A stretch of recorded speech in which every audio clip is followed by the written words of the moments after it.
आप सबका स्वागत है इस यूट्यूब चैनल पे। तो इस वीडियो में हम लोग जो देखेंगे वो क्लास 12वीं का, ठीक है, ज्योग्राफी हम लोग देखेंगे, ठीक है, भूगोल देखने वाले हैं।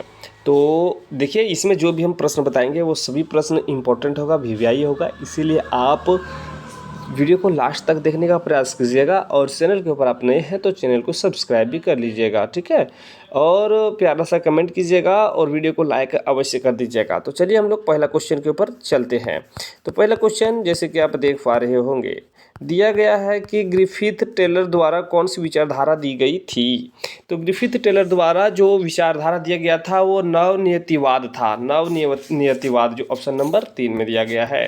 नेक्स्ट क्वेश्चन दिया गया है, कहता है कि विश्व में सबसे अधिक जनसंख्या वाला महादेश है। तो विश्व में सबसे अधिक जनसंख्या वाला महादेश जो है वो एशिया महादेश है, ठीक है। कौन सा महादेश? एशिया महादेश या महाद्वीप आप कह सकते हैं, महादेश महाद्वीप जो भी दोनों में आए आप लोग फटाक से कमेंट करिए, लिख दीजिएगा। नेक्स्ट क्वेश्चन दिया गया है, कहता है कि मानव विकास सूचकांक का मापक निम्नलिखित में से कौन सा है। तो मानव विकास सूचकांक का मापक निम्नलिखित में से कौन सा है। तो ऑप्शन के अनुसार जब आप चलेंगे तो आप देखेंगे कि स्वास्थ्य जो है वो भी है HDI का, और इसमें से शिक्षा और संस्थाओं का तक पहुंचना, ये सभी होगा, इनमें से सभी होगा, जो ऑप्शन नंबर आपका 4 में दिया गया है। आगे प्रश्न देखेंगे तो अब मिलेगा आपको कि निम्नलिखित में से किस प्रकार की कृषि में खट्टे रसदार फलों की कृषि की जाती है। तो खट्टे रसदार फलों की कृषि की जाती है। तो खट्टे रसदार फलों की कृषि जो किया जाता है वो कौन सा है, ठीक है। तो वो देखिए, ये जो होगा वो भूमध्य सागरीय कृषि जो होगा वो खट्टे रसदार फलों का खेती की जाती है। तो आपका सही हो जाएगा इस भूमध्य सागरीय कृषि, ठीक है। आगे प्रश्न दिया हुआ, कहता है कि निम्नलिखित में से कौन सा, हल्का सा और बजू, हाँ आगे देखिए आप, निम्नलिखित में से कौन सा एक प्रकार का उद्योग अन्य उद्योगों के लिए कच्चे माल का उत्पादन करता है। तो कच्चे माल का उत्पादन करता है वो है आधारभूत उद्योग, जो यहाँ पे दिया गया है, ठीक है, आधारभूत उद्योग, ठीक है। चलिए आगे देखिए, आगे प्रश्न दिया गया, कहता है निम्नलिखित में से कौन सा एक तृतीयक क्रियाकलाप है। तो तृतीयक क्रियाकलाप है, तो तृतीयक क्रियाकलाप आप देखेंगे कि व्यापार जो है वो तृतीयक क्रियाकलाप है, आपका व्यापार जो है तृतीयक क्रियाकलाप होगा, ठीक। किस देश में रेल मार्ग के जाल का संगठनात्मक घनत्व पाया जाता है। तो ये जो है वो USA, संयुक्त राज्य अमेरिका में, ठीक है, संयुक्त राज्य अमेरिका, ऑप्शन नंबर 2 में दिया गया है। आगे देखिए, विश्व व्यापार संगठन का मुख्यालय कहाँ है। तो जेनेवा में है, आप सभी जानते हैं कि जेनेवा में है, ठीक है, जो ऑप्शन नंबर आपका इसमें दिया गया है। आगे देखिए, दिया गया प्रश्न कहता है कि निम्नलिखित आर्थिक क्रियाओं में कौन सा ग्रामीण अधिवासों से संबंधित है। तो ग्रामीण अधिवासों से संबंधित है। तो यहाँ पे देखिए, निम्नलिखित आर्थिक में से निम्न में से कौन सा ग्रामीण अधिवासों से संबंधित है। तो यह है द्वितीय क्रियाकलाप जो होगा वो ग्रामीण क्षेत्र से रिलेटेड होगा, ठीक है, जो ऑप्शन नंबर आपका 2 सही होगा। आगे देखिए, आगे दिया गया निम्नलिखित में से कौन धार्मिक नगर है। तो धार्मिक नगर वाराणसी होगा, ठीक है, वाराणसी धार्मिक नगर होगा, ठीक है। चलिए आगे देखिए, आगे दिया गया कि भारत में सबसे अधिक जनसंख्या वाला राज्य कौन सा है। तो भारत में अधिक जनसंख्या वाला राज्य यहाँ पे जब देखेंगे तो इसके हिसाब से बिहार, उत्तर प्रदेश, पश्चिम बंगाल या महाराष्ट्र। तो जनसंख्या की दृष्टि से जब हम लोग यहाँ पे देखेंगे तो सबसे अधिक जनसंख्या वाला जो राज्य है वो है आपका उत्तर प्रदेश, यूपी, ठीक है, जनसंख्या की दृष्टि से यूपी। कौन सा है? यूपी, ठीक है, जो ऑप्शन नंबर 3 सही होगा, ठीक है। नेक्स्ट क्वेश्चन देखिए कि दिया गया है, कहता है कि भारत में नगरीय जनसंख्या प्रतिशत है। तो भारत में नगरीय जनसंख्या प्रतिशत कितना है। तो 31% है। कितना? 31%, ठीक है। चलिए आगे देखिए, आगे दिया गया, कहता है कि प्रवास के कारणों जो विभिन्न स्थानों से लोगों को आकर्षित करते हैं वो क्या होगा। वो होगा आपका अपकर्षक रीजन, ठीक है, अपकर्षक रीजन, ठीक, अपकर्षक रीजन, जो ऑप्शन 3 में दिया गया है, ठीक है, अपकर्षक रीजन। आगे देखिए, आगे दिया गया, तो वर्ष 2011 में भारत में किस राज्य की में स्त्री साक्षरता उच्चतम रही थी। तो स्त्री साक्षरता उच्चतम रही थी, कौन सा राज्य। तो ऑप्शन के अनुसार जब देखेंगे तो आप देख पाएंगे कि केरल में ही सबसे अधिक था, ठीक है। स्त्री हो या पुरुष हो या एजुकेशन रिलेटेड राज्य कहा जाए तो सबसे हाईएस्ट केरल ही होगा, ठीक है। चलिए आगे देखिए, आगे दिया गया है, कहता है भारत का सबसे बड़ा नगर है। तो भारत का सबसे बड़ा नगर कौन सा है। तो भारत का सबसे बड़ा नगर जो होगा वो कौन सा होगा? तो भारत का सबसे बड़ा नगर इसमें से आपका हो जाएगा ऑप्शन के अनुसार कोलकाता, दिल्ली, है ना। सबसे बड़ा नगर आप देखेंगे तो आपका हो जाएगा आपका मुंबई, ठीक है। भारत का सबसे बड़ा नगर मुंबई होगा, ठीक है। चलिए मुंबई, ठीक है। चलिए आगे देखिए, आगे दिया गया कहता है भारत में हरित क्रांति की शुरुआत कब हुआ था? तो भारत में हरित क्रांति की शुरुआत जो हुआ था, भारत में हरित क्रांति की शुरुआत कब हुआ था? तो ये हुआ था 1960 के दशक में, ठीक है। 1960 के दशक में, ठीक है, जो ऑप्शन नंबर 2 में दिया गया है।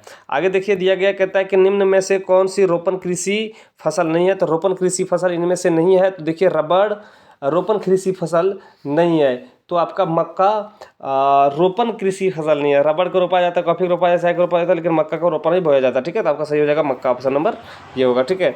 चलिए आगे देखिए, आगे दिया गया कहता है कि भारत की 2 अत्यधिक प्रदूषित नदियाँ कौन कौन सी है? तो गंगा और यमुना, ठीक है, सबसे अधिक प्रदूषित नदियाँ में से है, ठीक। आगे देखिए, आगे दिया गया हल्दिया तेल शोधन कारखाना अवस्थित है। तो हल्दिया तेल शोधन कारखाना कहाँ पे अवस्थित है? तो ये अवस्थित है झारखंड में, ठीक है। कहाँ पे? झारखंड में नहीं, माफ़ कीजिएगा, झारखंड नहीं, पश्चिम बंगाल में। झारखंड में नहीं, हल्दिया कहाँ? झारखंड में, पश्चिम बंगाल में, ठीक है, पश्चिम बंगाल में, ठीक। चलिए नेक्स्ट क्वेश्चन दिया गया कि झरिया क्षेत्र किसके लिए प्रसिद्ध है? तो झरिया क्षेत्र किसके लिए प्रसिद्ध है? तो आप सभी जानते हैं कि कोयला के लिए प्रसिद्ध है, कोयला के लिए प्रसिद्ध है, ठीक है, कोयला के लिए प्रसिद्ध है, ठीक है। आगे प्रश्न दिया गया कहता है कि भारत का सबसे लंबा राष्ट्रीय राजमार्ग कौन सा है? तो NH 40 भारत का सबसे लंबा राष्ट्रीय राजमार्ग है ना।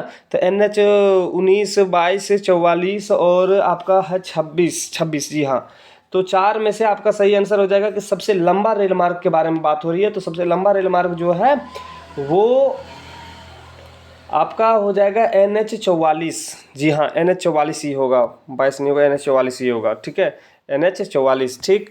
चलिए आगे दिया गया कहता है उत्तर दक्षिण गलियार जोड़ता है। तो उत्तर दक्षिण गलियार श्रीनगर और श्रीनगर को कन्याकुमारी से जोड़ता है, ठीक है। चलिए आगे देखिए, आगे दिया गया कहता है कि भारत की प्रथम रेल लाइन किस नगरों के माध्यम से निर्गत हुई थी? तो ठाणे और मुंबई से, मुंबई ठाणे से, ठीक है, मुंबई और ठाणे से, ठीक है, मुंबई ठाणे, ठीक है, मुंबई ठाणे, ठीक है। चलिए आगे दिया हुआ क्वेश्चन है कि दिया गया है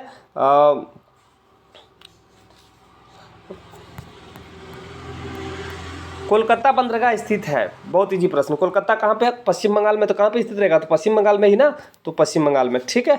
चलिए आगे दिया गया कहता है कि धारावी बस्तियाँ कहाँ अवस्थित है? तो मुंबई में। आप सभी जानते हैं कि धारावी बस्तियाँ मुंबई में अवेलेबल है। आगे देखिए, आगे प्रश्न दिया गया है, आगे दिया गया कहता है कि निम्नलिखित में से कौन सा अम्ल वर्षा का एक कारण है? तो अम्ल वर्षा का एक रीजन जो है वो देखिए यहाँ पे जल प्रदूषण अम्ल वर्षा का रीजन नहीं है, वायु प्रदूषण अम्ल वर्षा का रीजन है, ठीक है। तो अम्ल वर्षा का रीजन इनमें से कौन सा है? तो वायु प्रदूषण होगा, ठीक है। कौन सा होगा? वायु प्रदूषण अम्ल वर्षा का, ना ये भूमि होगा ना आपका ध्वनि प्रदूषण होगा। जब अम्ल वर्षा होता है कैसे? तो आप क्लास 10th के साइंस में जरूर पढ़े होंगे, ठीक है ना। हाँ चलिए आगे दिया हुआ है कि जियोग्राफी जनरल किसने लिखा था? जनरलिस किसने लिखी? तो ये जो लिखा गया है ज्योग्राफी जनरलिस जो लिखा गया है वो है बर्नहार्ड वेरेनियस के द्वारा लिखा गया है, ठीक है। बर्नहार्ड वेरेनियस के माध्यम से के द्वारा लिखा गया, जो आपका ऑप्शन नंबर 2 में दिया गया है, ठीक है। चलिए आगे देखिए, आगे दिया गया कि निम्नलिखित में से जनसंख्या वितरण को प्रभावित करने वाले कारक कौन से हैं?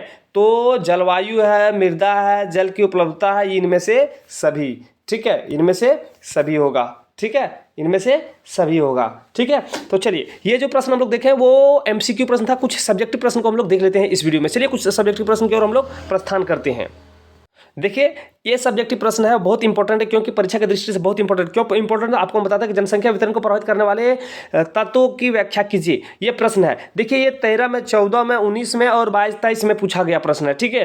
तो ये प्रश्न बहुत इंपॉर्टेंट है, जनसंख्या वितरण को प्रभावित करने वाले तत्वों की व्याख्या करें। तो चलिए इसका आंसर हम लोग जानने का प्रयास करते हैं कि क्या होता है। तो सबसे पहले तो देखिए जनसंख्या वितरण को प्रभावित करने वाले क्षेत्रक जो है वो इस प्रकार से, जनसंख्या वितरण को प्रभावित करने वाले 3 प्रकार के मुख्यतः पाए जाते हैं, लेकिन आप इसमें से 4 पे जोड़ सकते हैं, लेकिन 3 हम लोग इसमें डिस्कस करते हैं। 3 भौगोलिक कारक है। पहला है जल की उपलब्धता। जल की उपलब्धता, जल जीवन का सर्वाधिक महत्वपूर्ण कारक होता है। जल अगर अवेलेबल नहीं है तो जीवन खत्म है आपका, समझिए। अतः लोगों उस क्षेत्र में बसने को प्राथमिकता देते हैं जहां जल आसानी से उपलब्ध होता है, और लोग उसी क्षेत्र में ज़्यादा बसने का प्रयास करते हैं जहां पे जल आसानी से अवेलेबल होता है। ऐसा नहीं कि मरुस्थल इलाके में बसने का प्रयास करेगा। दूसरा है भू आकृति। क्या है भू आकृति? लोग समतल मैदानों और मंद ढालों पर बसने को विरायता देते हैं। लोग जो होता है वो समतल ढाल, मतलब कि ढाल ना के बराबर हो, या फिर आपका ढाल हो तो मंद ढाल हो, ठीक है, वहाँ पे लोग बसने का प्रायोरिटी देते हैं। क्योंकि वहाँ पे ढाल वाला इलाका में थोड़ा सा होता है ना कि अधिक ढाल वाला, जैसे पहाड़ पर्वत होता है तो उसके ऊपर बसना नहीं चाहते लोग। क्यों? वहाँ से उतरने चढ़ने में बहुत समय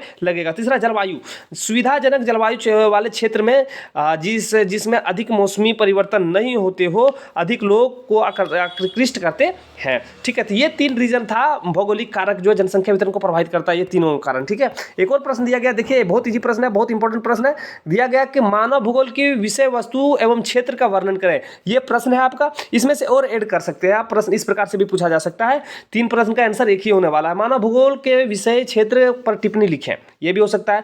या फिर मानव भूगोल की विषय सामग्री क्या है स्पष्ट करें। अभी जो हम आपको जो प्रश्न बतवा रहे हैं कि मानव भूगोल की विषय वस्तु एवं क्षेत्र का वर्णन करें, ये 4 साल पूछा गया प्रश्न है। मानव भूगोल की विषय वस्तु एवं क्षेत्र का वर्णन करें, ठीक है। इसीलिए इस प्रश्न को हम आप सबों के बीच में लाएं कि ताकि अगर पूछ दिया जाए तो फिर आप लोग छोड़े ना। इस देखिए आंसर आप खुद से लिख सकते हैं। आंसर अगर आप खुद से नहीं लिख पाते हैं तो आप इसका भी सहारा ले सकते हैं, ये भी सही है, ठीक है। तो देखो यहाँ पे दिया हुआ कि मानव भूगोल का अध्ययन क्षेत्र इतना व्यापक है कि इसकी विशद व्याख्या करना बहुत कठिन है। इसका एकदम सही रूप से व्याख्या करना बहुत दिक्कत होगा। अनेक विद्वानों ने अपने अपने मतानुसार भूगोल के क्षेत्र का निर्धारण करने का प्रयास किया, परंतु सभी के मत अलग अलग थे।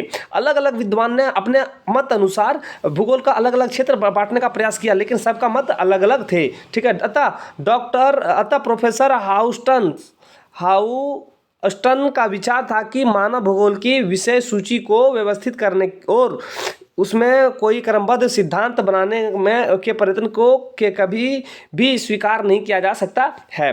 मानव भूगोलवाद न केवल पृथ्वी के धरातल पर पाई जाने वाली मानवीय दशाओं संबंधित समस्याओं का निरीक्षण करती है, वरना इसके वितरण संबंधित तथ्यों का विश्लेषण भी करती है।